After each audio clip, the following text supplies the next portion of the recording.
Today's episode, we're going to talk about day two of New Japan Pro Wrestling's Best of the Super Juniors. This time we got the B block taking action, but we also going to see some wrestlers from the A block doing some preview matches before their next opponents coming up on Wednesday. But also, we got, of course, a past event from last month by Circle 6. Now, if you guys are not familiarized with that promotion, that is created by Atticus Koger and a friend of his that he met named Mike. They did a couple of shows, and one of their much recent shows they did was back in Cleveland, Ohio, where he's originally from, with, of course, the other members of 440, which is, of course, GCW's most hated faction in their lives. But they had some interesting matches that did took place. So basically, we have maybe wrestlers from the Ohio native being there. But also, we got some news updates regarding wrestler Nicole Savoy, where she announces her retirement. A lot of talk about the recent developments that took place with Naomi and Sasha Banks. If you guys remember, they walked down on Vince on Monday due to some creative differences, from what I'm understanding. But also, this is not related to wrestling, but I feel like everybody needs to know. It looks like the XFL is coming back. It looks like The Rock and his ex-wife and business partner has just come an agreement for a TV deal next year.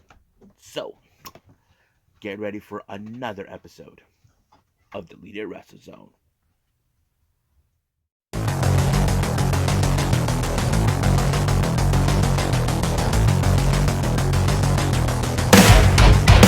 Are you ready? Get up, get up! Get up, get up! Get up, get up! Get up, get up! Get up, get up! Get up, get up!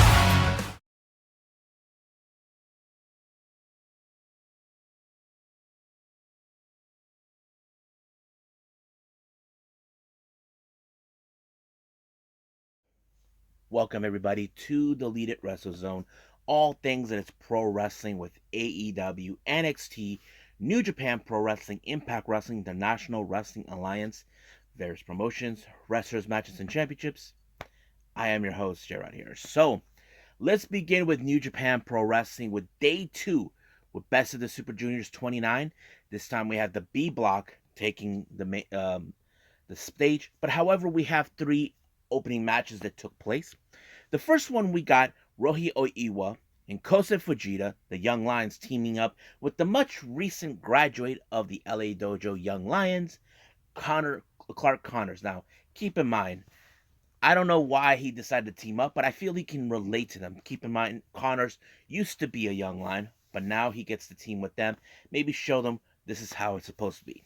Their opponents, on the other hand, we have Yuto Nakashima, another fellow Young Lion, teaming up with Hiroyoshi Tenzan, and of course the opponent for Clark Connors, Yo. So this is a bit of a preview match that we could see in the following times that we could see them. Now, this was a pretty good, interesting matchup because the thing is, we know that Clark Connors will have to get his A game on when he faces Yo. Now, Yo, as you know, lost his first match against Hiromu, but now Clark Connors is here and trying to make up for, I believe he lost his first match against Ace Austin. So this is much like that.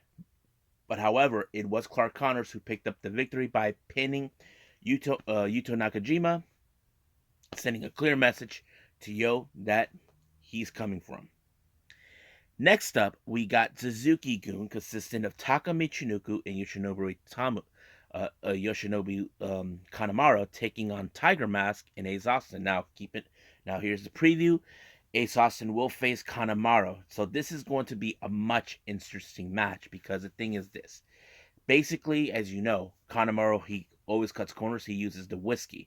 But we know that Ace Austin is also can cut corners by using, of course, the playing card that helps him win on certain occasions.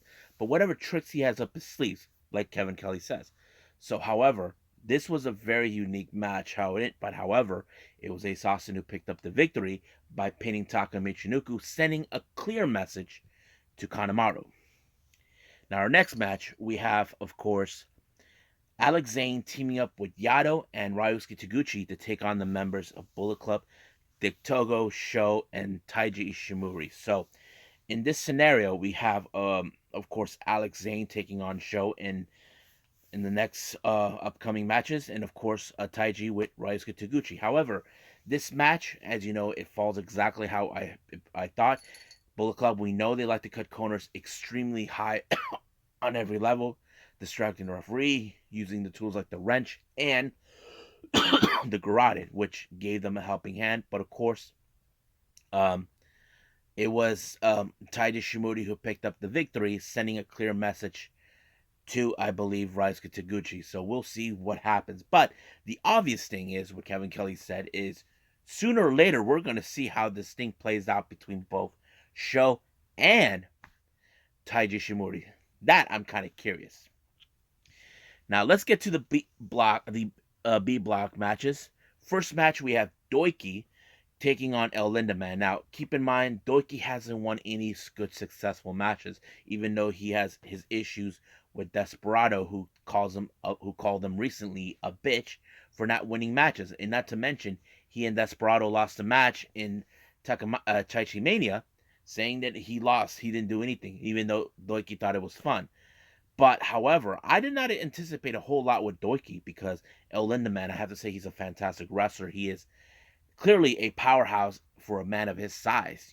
But I did not anticipate Doiki picking up the victory on this one with the German suplex. I mean, that was to me a big surprise.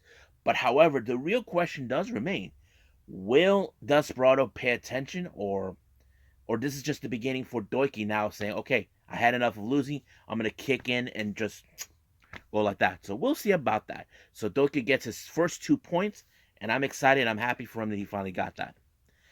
Now, our next match, we have, of course, Bullet Club's El Fantasmo taking on LIJ's Bushi. Now, you know how things are with El Fantasmo with his dirty tricks, with, scratching and all this and that.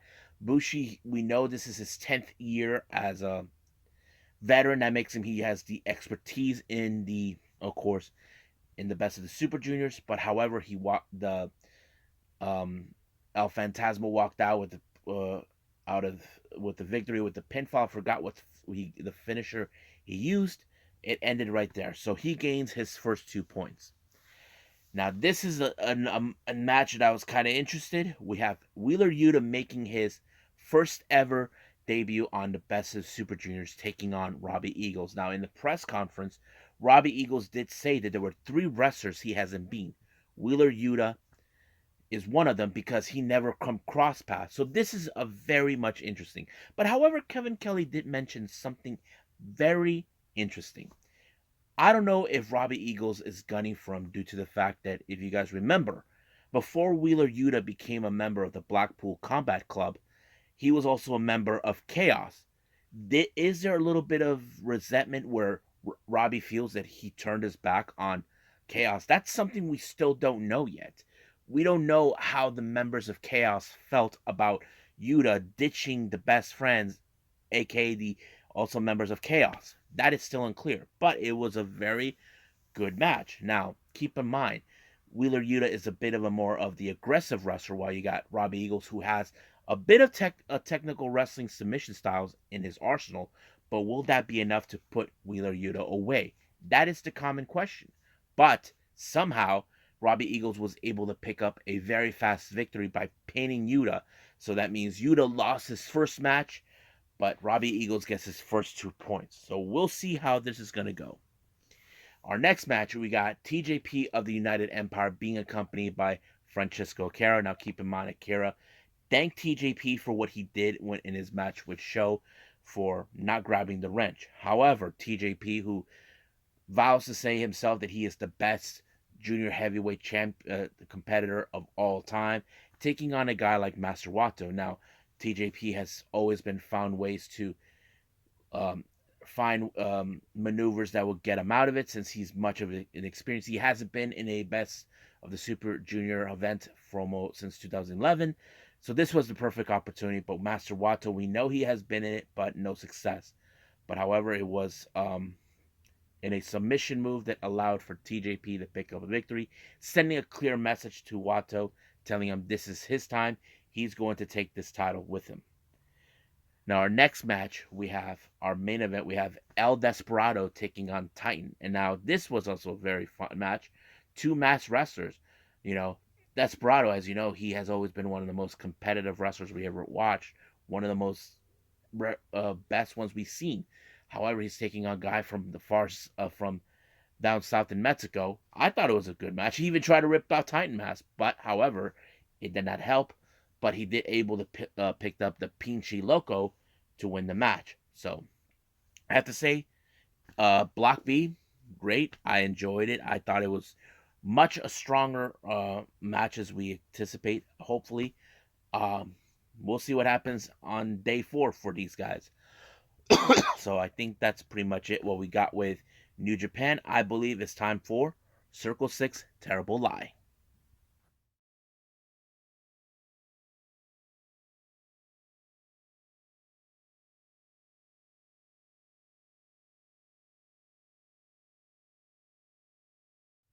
Okay, so we got Circle 6 with Terrible Lie that happened on the 30th of April in Cleveland, Ohio. Now, keep in mind, this is 440 country. If you're not a fan of 440, then you guys know what to say, you know what to do. So F440, that's sort of thing. But however, the matches were pretty interesting. Now, there was a kickoff show before the main one. We have 3 matches that took place. The first one was a 4-way match. We have Cody Lane, Kevin Giza, Zach Thomas, and Marion Fontaine. Now, I am familiarized with Cody Lane and Kevin Giza from previous Cody Lane, I've seen him in certain matches like JCW. As for Kevin Giza, possibly I'm trying to remember where, maybe IWA Mid South. But yeah, but it was a pretty good fun match. But it was Cody Lane who walked out with the pinfall. He was the one unexpected wrestler to walk out with the victory. So yeah. Next up, we got Vinny Masario taking on Otis Cogar, the older brother of Acticus. Now, of course, nobody likes Vinny Masario, especially in Ohio. Otis Cogar is the fan favorite. But however, this match ended in disqualification by Otis, who brought in an illegal weapon into the ring. Now, chairs and tables and all that are fine, but something else that is far more dangerous, forget it. So this cost him his match, allowing for Vinny Masario to pick up a win, which of course Otis will not take that kindly. Now, our next match, we have Zicky Dice taking on Eddie Only. This was a very kind of fun match, but there was a bizarre moment where Zicky Dice pulled his trunks down and he ended up, with his ass showing. Well, you can't see his junk, but looks more like he came out of a stripper joint. But unfortunately, he ended up losing by a spinning neck breaker by Zicky Dice. Zicky Dice picked up the win on this one. Now our next match, which is starting of the main card, we have Puff taking on Schlank. Now this match, Schlank was out of control. He was taking things way too far, despite the fact it's a no disqualification match. But somehow he was able to walk out with the victory with a pinfall, and it was done. He was still like a wild animal. No one could control the guy.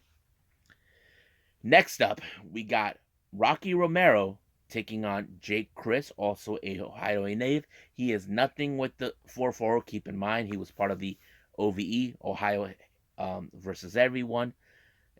I thought this match was pretty good. It was very decent. And, of course, Rocky is one of the most incredible wrestlers I've ever watched. But, however, it was it was Jake Chris who walked out the victory with a pinfall. 1, 2, 3. Good night, Rocky. Next up, we have Jody Threat taking on Lindsay Snow. Now, this was a very interesting match, because Jody Threat, she's, determined to win. You got Lindsay Snow. She has a very interesting style, but, however, it was Lindsay Snow that walked out the victory with a leg hook applying to Jody Threat to have her tap out. So that always helps. Next match, we got Vincent Nothing taking on Matt Cross. Now this was a very hard hitting. Vincent Nothing kind of reminds me a little bit like Chris Ridgway, but it was he choked out Matt Cross, and the ref had no other choice but to call it, knowing he cannot move forward with this. So it ended in that.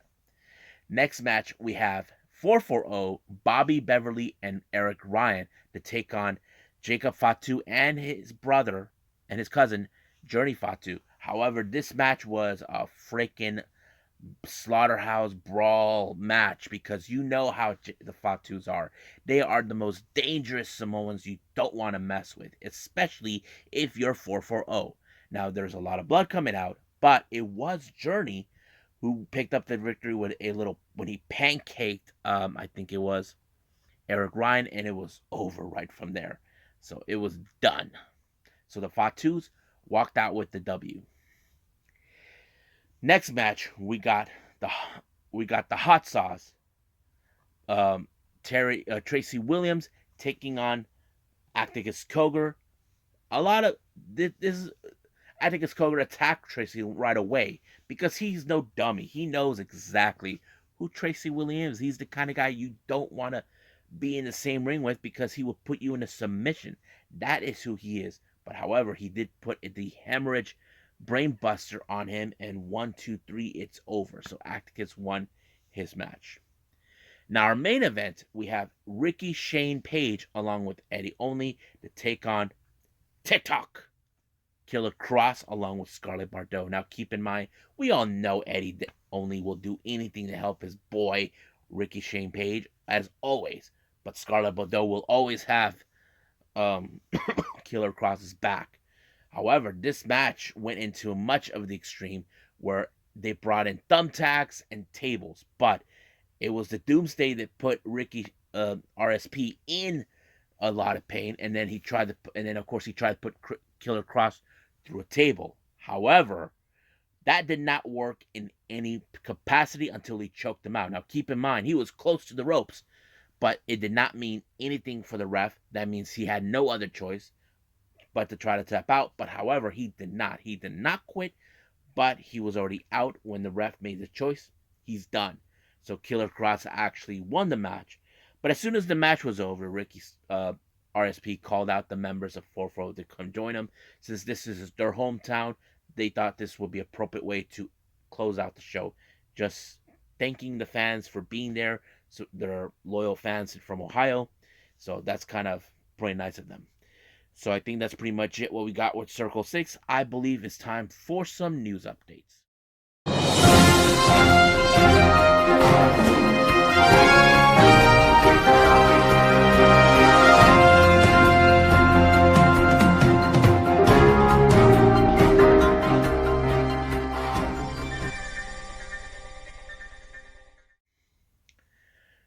Okay, so welcome to the news updates, everybody. Now, this came in a few days ago, but I came across it today.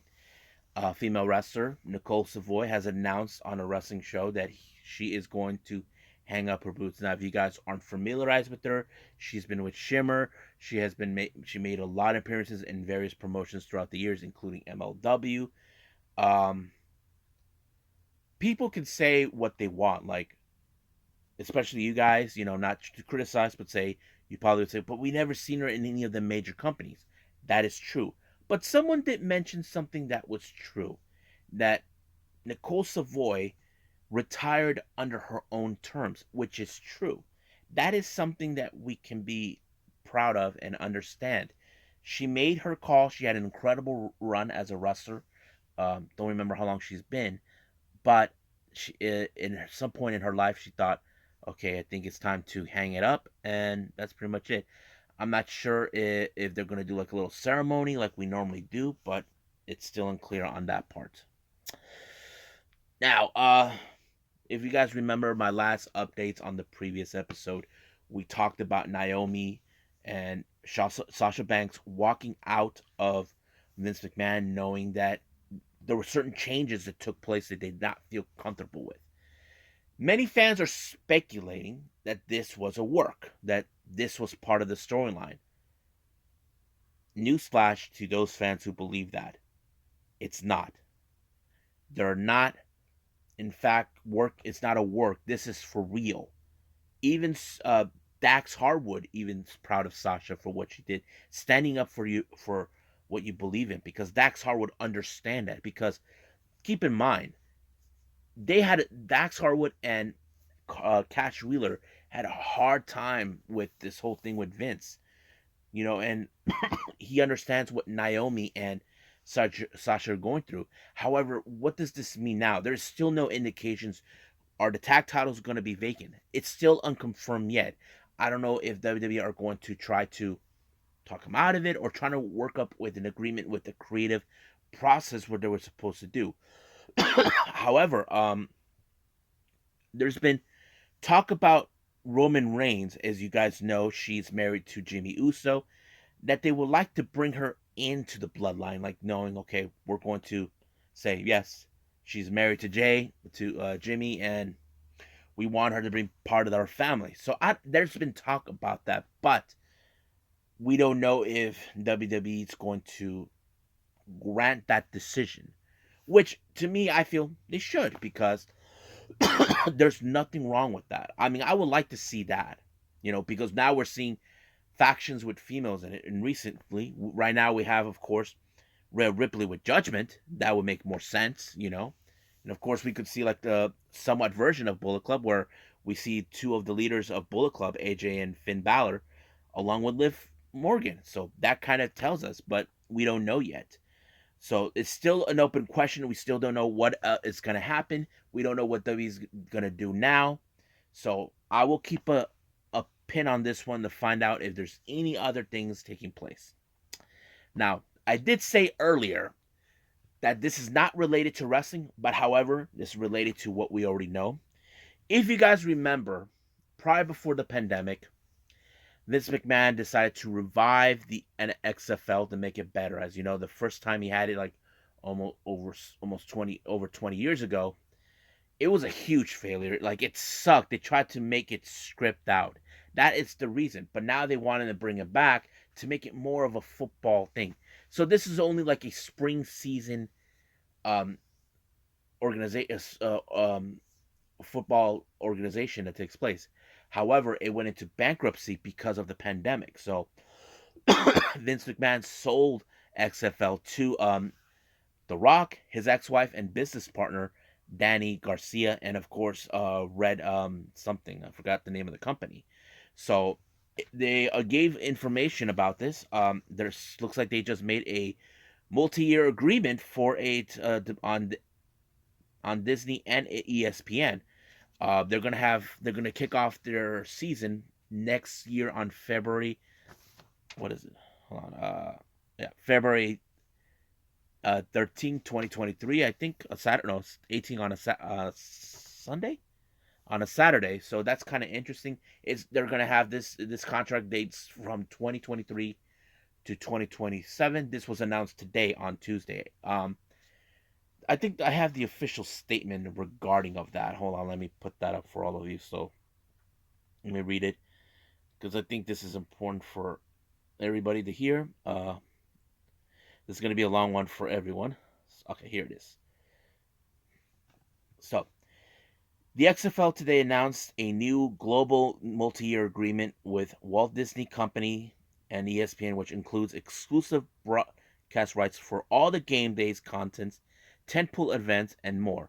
For its upcoming 2023 season through 2027, each season, all 43 games, 40 regular seasons, games, 2 playoffs, 1 championship, will be featured on a combination of ABC and ESPN network and FX. Additionally, the agreement includes exclusive content rights across the Walt Disney Company, ESPN's digital and social and direct to consumer outlets such as ESPN Plus. The XFL is excited to officially announce its 2023 season, in which will kick off Saturday, February 28, 2023.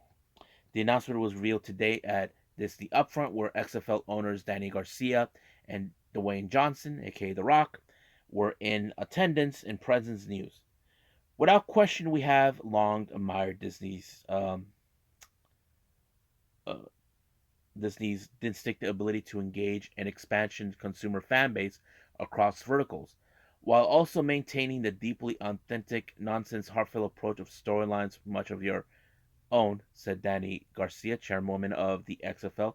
To find a partner that honors the foundation to be able to root out vision and unwavering passion, accessible to the future of football. With Disney as our home is our dream to come true. We are extraordinarily excited to explore the endless possibilities of our partnership. Today, for surely, just the beginning. The XFL will tap into the sports fan base deep love of football by empathy competitive action while dictating itself into innovation and entertainment, said Jimmy Patario, chairman of ESPN and sports content.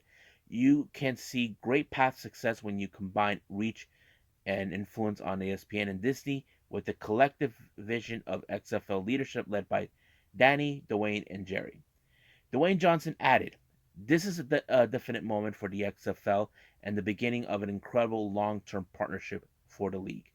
Building on a long standing, very successful legacy relationship I have with Disney through my career, we have excited to be working with the global visionaries that are aligned with the XFL values. Our true team players share ambitious goals to grow the XFL as the global sport and entertainment business throughout the combined power of Disney, ESPN, and XFL. Together, we will create a new powerhouse of the sport calendar, bringing a dynamic game on of football to the fans everywhere. Time to ball out." Jerry Cardillon said, with today's announcement, the XFL has launched truly innovative partnership with Walt Disney Company and the world-class platforms across media, culture, sports, and entertainment. It's a privilege to join forces with an incredible talent team in Disney and ESPN and bring Danny and Dwayne's vision for a world-class football live events entertainment to our fans and players. So, as you may have heard, this has been talked about before, but it hasn't been more executed. We knew that The Rock and his ex-wife and business partner purchased XFL from Vince, but the real question did remain: when was it gonna be launched? However, The Rock said he wasn't in a rush to push it because, as you know, there's been a lot of, how do I say, what's that word? Things that weren't planned right. As you know, the thing is this: we have to have a successful plan. And I think that's what the whole thing with the XFL is about. So I think right now, I think if they have a successful plan, what they're planning to do with XFL, it would make sense why they partner with Disney and ESPN to make it happen. So I don't know how you guys will feel. It's still unclear whether we're gonna have the same teams that we had. Um, it's still unclear about that, but we will find out more. Until this, I will put a pin on that. But right now, I think that's pretty much it, what we have for your news updates. Right now, I think it's time to call it a day. Well, I hope everybody enjoys this episode. As you guys know, I will continue to do more of the Best of the Super Juniors. It's still going to continue on. However, right now I'm getting ready to review Tuesday Wrestling. As you know, we have NWA Power, AEW Dark, and of course NXT 2.0, where we're still continuing with more of the uh, NXT Women's Breakout Tournament, and we have to hear what the final words from Braun Breaker. Will he accept the challenge for the world title against with Joe Gacy? We'll just find out. If there's any news updates out there that I want to put out for everyone, I'm willing and gladly to share it. But if I don't have anything, I really am sorry, and I apologize for that. So, I'll see you guys in the next DWZ time. Same DWZ channel. I must bid all of you adieu. So, goodbye. Mwah! And have a nice day.